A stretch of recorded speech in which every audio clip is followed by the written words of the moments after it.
EG versus IE. People often use EG and I interchangeably.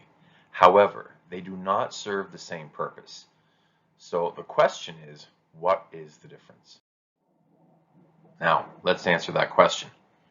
EG is an abbreviation of the Latin phrase exempli gratia. I'm sure I'm pronouncing that wrong, but thankfully there are no native Latin speakers around to roll their eyes at me. It roughly translates to for example, or a gratuitous example, but it functions the same way that the words such as function within a sentence. Now, IE is an abbreviation of the Latin phrase id est. It roughly translates to that is, and it introduces what's called an appositive, or a renaming of something. Let's take a look at an example of EG. Superman has several superpowers. Parentheses. So you'll see here we have a parentheses. The rationale for that, examples that are introduced with EG are typically placed in parentheses based on most writing guides. So now we follow up with EG, we close that out with a comma. Why is there a comma? Well, again, the letters EG should be closed out with a comma according to most writing style guides. Now we have our list: super strength, flight, heat vision, and super speed. Then we close that out with the parentheses again, keeping in mind that this is for a list of examples, not a comprehensive list. So the reader will understand that there are other superpowers that Superman has. The problems with this: parentheses are typically reserved for in-text citations in academic writing, and the use of abbreviations is often seen as informal. So what can be done instead? Well, we can use such as in place of EG.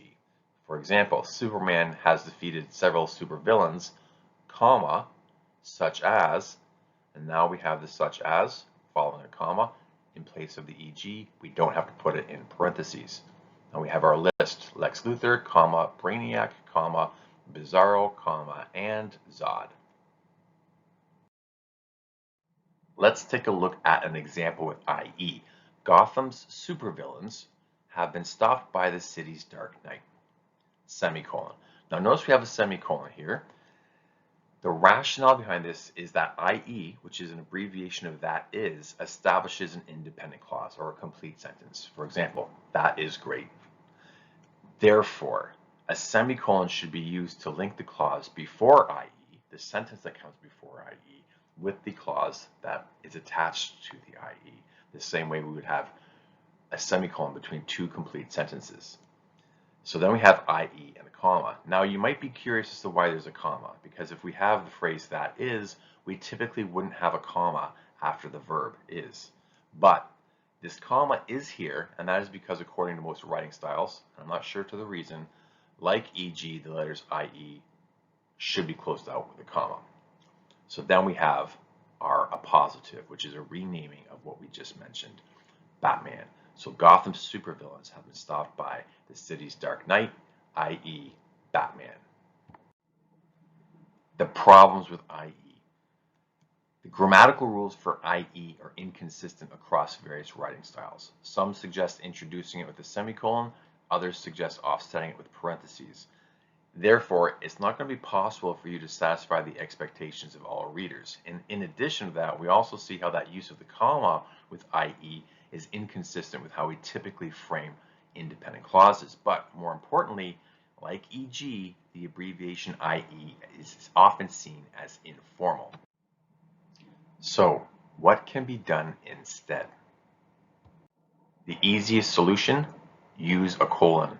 For example, Batman can travel quickly through Gotham in his car, colon. Now you see we have a colon here in place of the IE, because both of them can introduce what's known as an appositive, which is simply a renaming of something. And now we're going to rename that car the Batmobile.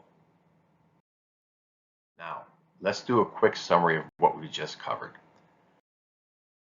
EG is used to introduce a list of examples, not a comprehensive list, but just a list of examples. It should be in parentheses. It is often seen as informal, and it can be replaced with such as. IE is used to introduce an appositive, a renaming of something.